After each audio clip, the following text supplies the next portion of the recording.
pour les permettre de se soigner. Premier sujet inscrit donc à l'ordre du jour dans cette émission, c'est cette sortie du porte-parole du gouvernement, Ousmane Gawal Diallo, qui parle de la situation des étrangers, des Guinéens qui donc traversent une situation difficile dans cette partie de la Tunisie, mais aussi la poursuite du chronogramme de la transition.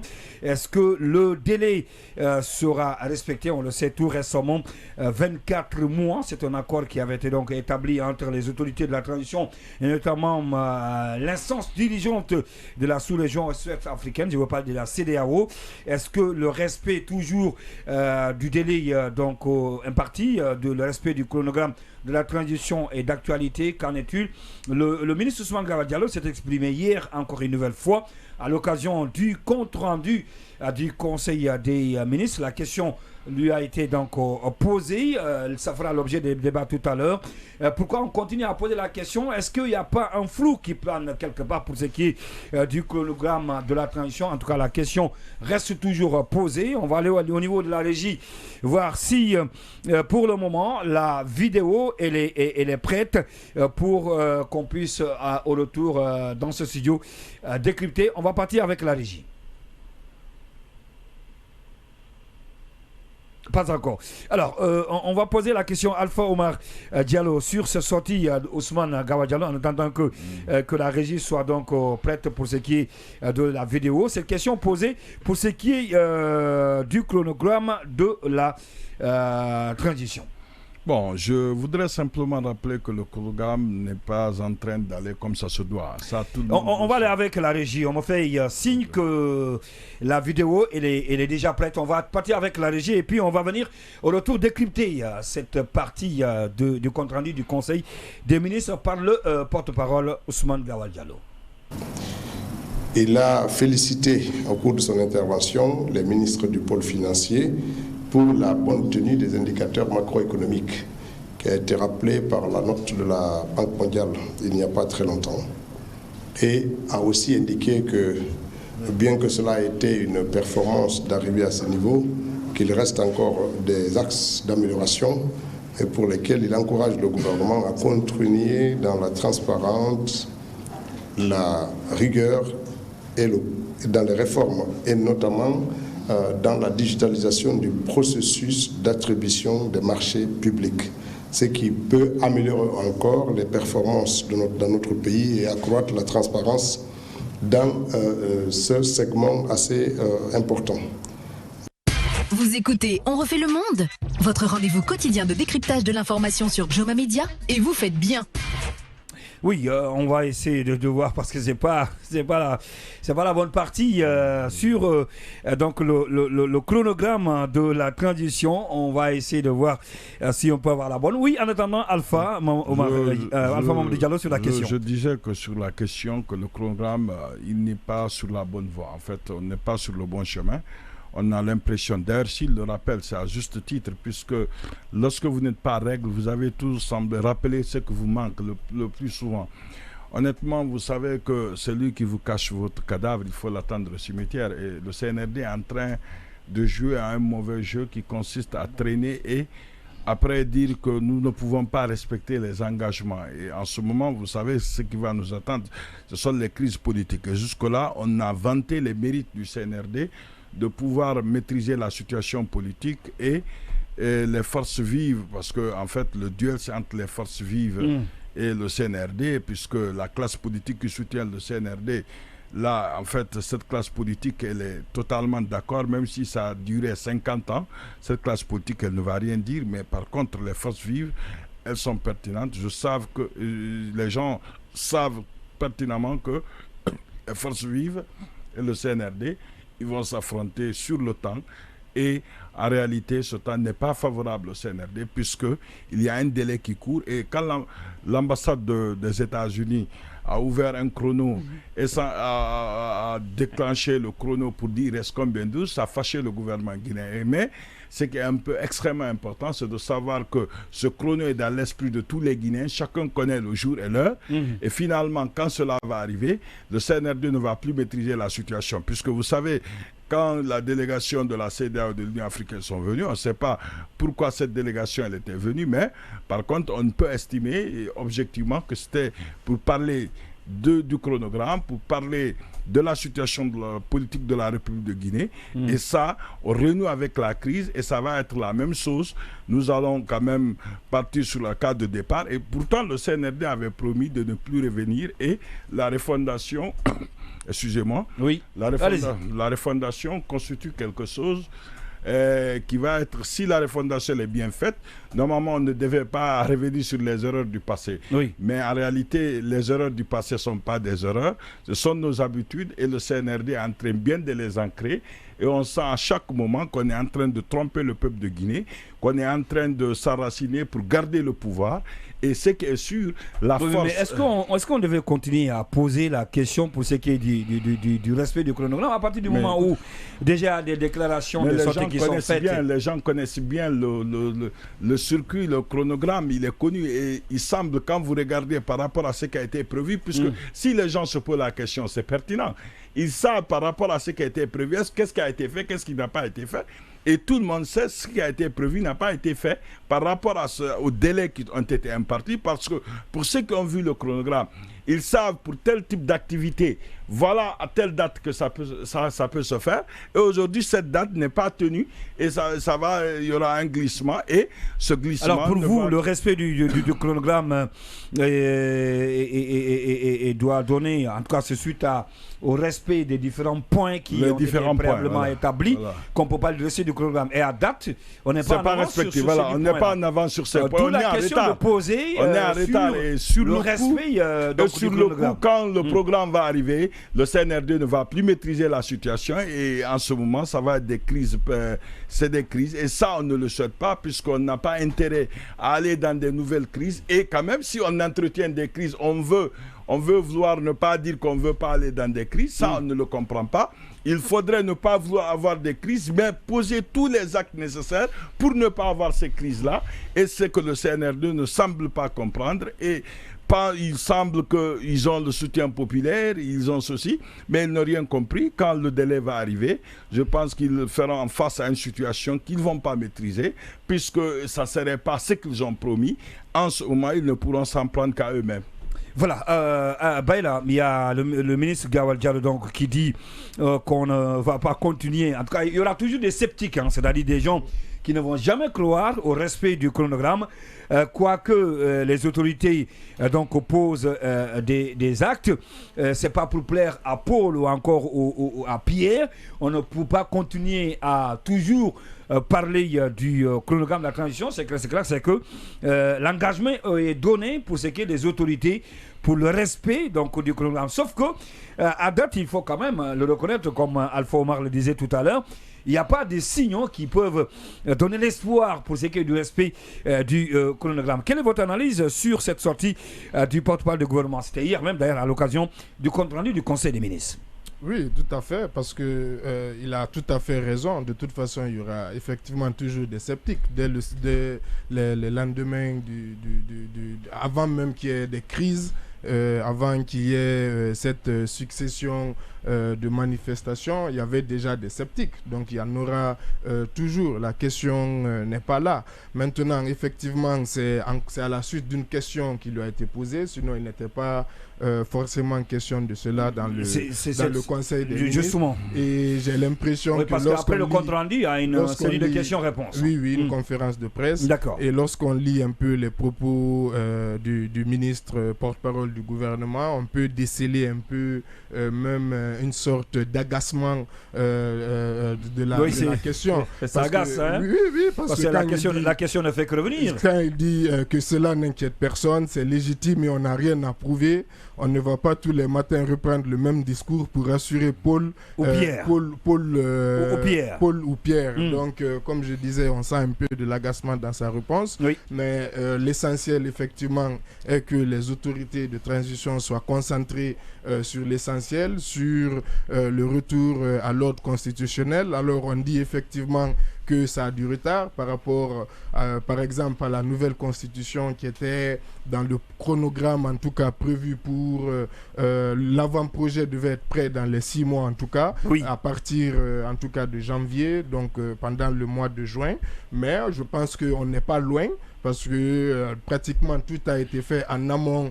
Tout ce qui est études ou tout ce qui est avec le symposium, le débat d'orientation constitutionnelle. Là, c'est le travail de rédaction qui, j'imagine, a même commencé à être fait. Donc, dans les semaines à venir, certainement, le projet de constitution pourrait être disponible. Maintenant, sur les questions, effectivement, du fichier électoral, puisque c'est ça, concrètement, les prochains grands chantiers. Les prochaines étapes. Les prochaines étapes, surtout le fichier de l'état civil, duquel va être extrait effectivement le fichier électoral, plus le recensement général.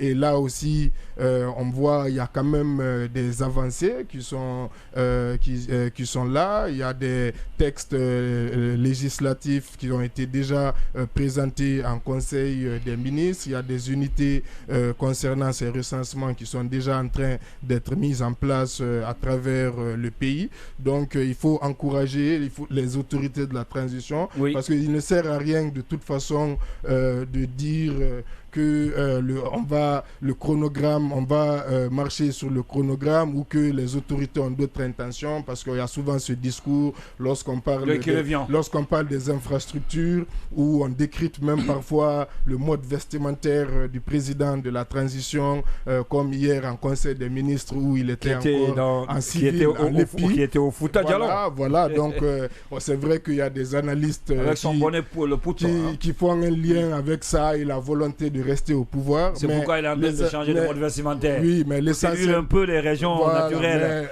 Peut-être que prochainement, ça va être la forêt ou encore... Mais de toute façon, le président et son équipe doivent se concentrer effectivement sur l'essentiel, le retour à l'ordre constitutionnel, bien entendu, mais aussi, comme ils ont entamé leur concept de refondation, il faut continuer effectivement aussi la récupération des biens de l'État et aussi la moralisation. Ça fait rire à Tcherna, le concept de refondation. Oui, allez-y. C'est le concept. Il va intervenir tout à l'heure. Il va réagir. C'est le concept qui a été consacré. Donc, je pense qu'il va plutôt analyser. Il ne va pas réagir. C'est quand je dis réagir, c'est analyser, c'est réagir aussi. Non, il ne faut pas qu'il réagisse. Non, ok, d'accord. Il ne va pas réagir. Il va analyser. Allez-y, sa propre analyse. Donc, moi, je pense que ça, c'est des détails. L'essentiel, c'est de se mettre au boulot pour le retour à l'ordre constitutionnel. L'essentiel, c'est de se mettre au boulot pour le retour à l'ordre constitutionnel. Oui, Thierno Amadou, il était en train de sourire. Malheureusement, on n'a pas eu la bonne version de cet extrait de Ousmane Gawal Diallo qui parle du chronogramme de la transition. Il a dit, le porte-parole qui a dit donc substance, il a dit par rapport au chronogramme, il dit que l'État a fait preuve de transparence dans la conduite de la transition. Pour le reste, on ne va pas tous les matins reprendre le même discours pour rassurer qui que ce soit, Paul ou Pierre, à laisser entendre donc le ministre porte-parole du gouvernement. Oui, Thierry Amadou Camara. D'abord, je voudrais, avant mon analyse là-dessus, dire qu'en réalité, ce n'est pas le compte-rendu du Conseil des ministres. C'est que, comme vous l'avez dit, il a instauré une tradition qui... Bon, pas instauré. Qui a commencé depuis Tibou. Voilà, c'est Tibou qui a commencé ça. C'est une... Le compte-rendu après une série de innovation de Tibou Camara quand même. Il a continué, c'est-à-dire que là, il fait un débriefing devant les journalistes, il commente un peu les sujets qui ont été discutés en Conseil des ministres. Mais le problème, c'est justement ça. Au fait, vous voyez bien que n'importe qui n'est pas porte-parole. Vous voyez quand... Qu'est-ce que vous voulez dire? Qu'est-ce que vous insinuez? Vous dites que Gawal n'a pas... Non, ça risque d'être un débat de personnes parce que quand l'UFDG, un grand parti et tout ça, qu'on connaît et tout ça, avait décidé de prendre Ousmane Gawal comme responsable de la communication, vous avez vu combien de personnes se sont alarmées parce qu'en réalité, le message il est important, mais c'est lui qui le véhicule. Gawal, nous savons mais qu'est-ce que vous voulez dire, Thierry Amadou? Vous ne pouvez pas me dire quand même que Gawal n'a pas... il n'a pas ce profil pour être Non, il n'a pas le profil de porter une parole. Parce que Gawal que nous comment il n'a pas le profil que nous avons connu... C'est un excellent porte-parole. Oui, dans le contexte actuel. Je me suis... fait tout à l'heure la violence d'écouter les uns et les autres. Allez-y. Mais ce que je dis, c'est qu'on a connu Gawal. Gawal a construit sa personnalité sur de la violence. On a connu ici son truc avec Tané, il a même été condamné par la justice qui reconnaît que c'est un homme violent, qui le condamne pour ça. L'UFDG, quand ils ont décidé de parle pas de l'homme violent. Je termine on parle pas de l'homme violent. On parle du porte-parole du gouvernement. Chaque fois que vous me coupez, ça me fait perdre mon raisonnement. Oui, allez-y. Je dis une fois encore que la personnalité, il a peut-être indépendamment de sa volonté à lui, il a construit une personnalité qui repose sur de la violence. Quand vous évoquez le nom de Gawal, la première chose qui vient à l'idée, c'est d'abord un homme violent. Verbalement, ça c'est vous qui le dites. Verbalement, non, la justice l'a condamné. Il y a aussi une décision de justice qui le dit. Verbalement et physiquement. Et donc, quand c'est quelqu'un comme ça qui prend la parole, ça devient un peu grave. Maintenant, au niveau du gouvernement, qu'est-ce qui se passe? Vous avez vu même son problème avec la presse à un moment donné. En réalité, il s'est avéré que quand il a menacé qu'ils vont fermer le gouvernement, les médias, en réalité, il s'est avéré que ce n'est pas en conseil de ministres que cela a été discuté. C'est lui qui a ajouté ça dans son débriefing. Et ce qui est en train de se passer, Bail a effectivement raison, c'est parce qu'on lui a posé la question, et ce n'est pas parce que le conseil de ministres a décidé et a dit à Ousmane Gawal, va dire que nous nous moquons de ce que les Guinéens pensent de ce que nous faisons, et on ne sera pas là tous les jours à répondre. C'est à lui, Gawal, qui a ajouté ça. Et c'est en cela que je dis que ce n'est pas le meilleur porte-parole qui soit. Quand on est porte-parole, on calme les choses, on ne crée pas de nouvelles crises. Parce qu'en réalité, même cette façon de parler aux Guinéens, on ne sera pas là tous les matins à dire quoi que ce soit aux Guinéens, ça frise un peu l'arrogance. Parce que tout ce qui est en train d'être fait, ça se fait pour les Guinéens. On peut penser que peut-être en le disant... Mais est-ce que c'est pas parce que c'est pas parce que le gouvernement ou même les autorités se sont plusieurs fois prononcées? On se rappelle cette sortie de Gawal lorsqu'il disait que le président avait dit qu'il ne fera pas un jour au-delà de 24 mois. Même si le gouvernement l'a dit 10 000 fois, toutes les fois que les citoyens demanderont au gouvernement, le gouvernement doit être capable de répondre et poliment, sagement, avec courtoisie. On m'a parlé par exemple un peu de la démocratie américaine. Vous avez des élus qui reçoivent des courriers, qui reçoivent des lettres et qui prennent leur temps pour répondre eux-mêmes à tous les électeurs. Un à un, qui prennent des jours pour répondre au peuple. Donc vous voyez bien que ce modèle-là, et ça c'était juste pour dire qu'en réalité, j'imagine que ce n'est pas une décision du Conseil des ministres pour dire, va dire aux gens qu'on s'en fout. Mais regardez, ce qui se passe, c'est que parce que le sujet lui-même, c'est par rapport au respect du chronogramme de la transition. Oui. Il a dit qu'on est aujourd'hui, je pense, au 7e ou au 6e mois. Depuis janvier 2023, si on prend janvier 2023 comme étant le départ du chronogramme de 24 mois. Oui. Essayons de voir qu'est-ce qui a été fait concrètement pour la sortie de crise. Rappelons qu'il y a 10 étapes fondamentales et parmi ces étapes-là, les plus importantes pour le retour à l'ordre constitutionnel, c'est la Constitution, le référendum pour son adoption, c'est le vote de l'adoption de lois organiques, notamment la loi portant sur le code électoral. C'est aussi la mise en place des institutions de la République, c'est les élections locales, les élections législatives, l'élection présidentielle, l'histoire du fichier électoral, de CENI, institutions. Mais tous ces sujets, dites-moi qu'un seul de ces sujets-là a été touché. On est à 6 mois et 2 ans qui sont passés. Aucun de ces sujets n'a été, pour le moment, touché, si ce n'est l'adoption de la Constitution. Et là aussi, on est à l'étape des discussions pour aller vers l'écriture même du projet de Constitution. Donc, je pense qu'aujourd'hui, c'est avéré, c'est prouvé que la sortie de la transition dans 24 mois ne semble pas, en tout cas, jouable. Surtout que, même dans ce conseil de ministres dont le compte-rendu va nous être envoyé, vous verrez que dans ce compte-rendu, on parle d'économie, on parle de performance de la Guinée, on parle des marchés publics, on parle de ceci et cela, mais on ne parle pas de la sortie de transition, on ne parle pas d'élection, on ne parle pas de nouvelle constitution, on ne parle pas de référendum, on ne parle pas d'organe qui est chargé d'organiser les élections et tout ça.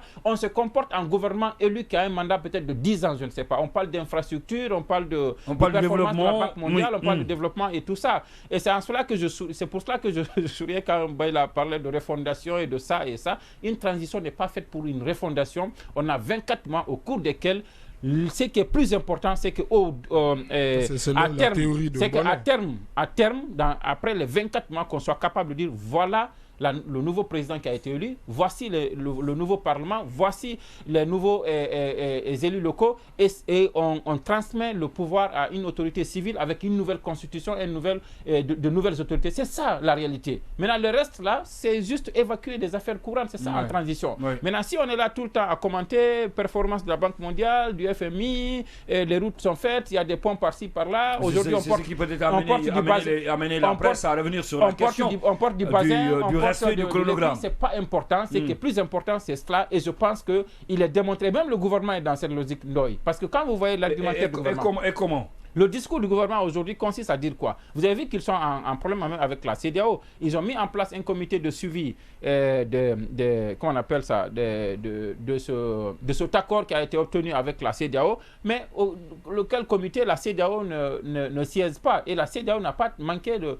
flétrir cette situation-là. Vous voyez le dialogue qui a été fait, le dialogue local qu'ils ont fait, qui n'est pas celui qui est reconnu. Et même ce dialogue, la mise en place des recommandations de ce dialogue, c'est aussi des membres du gouvernement qui sont chargés du comité de suivi. C'est-à-dire que c'est eux qui sont les exécutants, c'est eux aussi qui vont dire oui, ça c'est bien fait, ça ce n'est pas bien fait, on est à tel niveau. Donc il y a tellement d'incongruités autour de cela. Il y a la troisième chose que je vais évoquer pour terminer, c'est que même le gouvernement, son discours c'est quoi? Quand vous suivez les dernières déclarations du ministre de l'administration territoriale sur le sujet, ça consiste à dire attention, c'est vrai qu'on avait un accord de 24 mois avec la CEDEAO, mais la CEDEAO aussi s'était engagée à nous aider à mobiliser les partenaires techniques et financiers pour trouver l'argent pour financer les élections. Alors qu'on a fait une sorte de devis, on a besoin de près de 6 000 milliards et pour le moment, les partenaires ne se bougent pas. C'est ça un peu le discours de l'administration. Ça, c'est pourquoi. Pour le moment, il y a qu'on sous.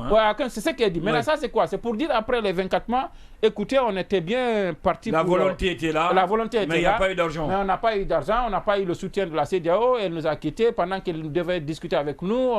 On s'est éloigné de nous parce qu'on n'a pas respecté tel critère ou là. Tout est fait pour qu'on n'aille pas aux élections le 24 mois. Et je pense que même dans l'attitude du premier responsable de tout ça, et je pense que c'est lui qui fait se laisser aller. Sinon, si lui, il avait fixé le cap et que les gens avaient vu qu'il avait vraiment la volonté de céder le pouvoir en 24 mois, je pense que tous les autres... il n'a pas démontré, il n'a pas démontré, c'est le contraire. Il n'a pas démontré le c'est-à-dire qu'il ne veut pas quitter, il ne l'a pas démontré, il ne l'a pas dit. Non. Est-ce qu'il a mis poser des actes qui démontrent l'insuffisance qu'il ne veut pas quitter? La seule chose, la plus éloquente qui peut vous répondre, si on veut quitter ou pas, c'est qu'on est 6 mois sont passés.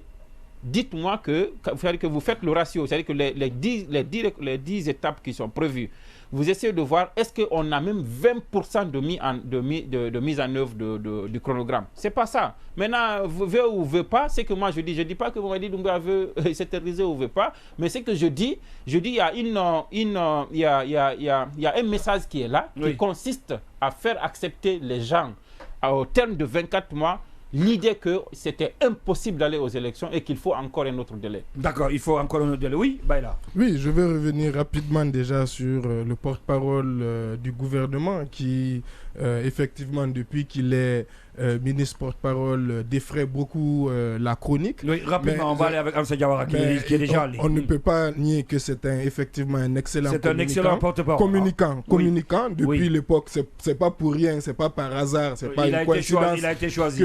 Qu'il a été mis à la tête de l'IFDG et comme la communication et que les dernières années, c'est lui qui portait pratiquement la voix de l'IFDG dans les médias. Il a fait avec brio. Maintenant, son côté politique, c'est en raison de cela, son côté politique et son côté communicant qui ont fait qu'on l'a confié la tâche. Et aussi, jusqu'à preuve du contraire, il mène la politique du gouvernement. Oui. Le jour où le gouvernement ne serait pas... C'est-à-dire, ce que je veux dire, c'est que certainement la posture qu'il a et les actions ou les actes qu'il dit aussi, ça endosse le gouvernement. Il en est conscient. Donc, ça endosse la transition. Ça veut dire qu'il est dans l'esprit du CNRD et du gouvernement. Donc, le jour où il ne sera plus, il sera certainement limogé. Donc, pour le moment, son côté... Il est en train de faire bien son boulot. Selon, en tout cas, ceux qui l'ont nommé.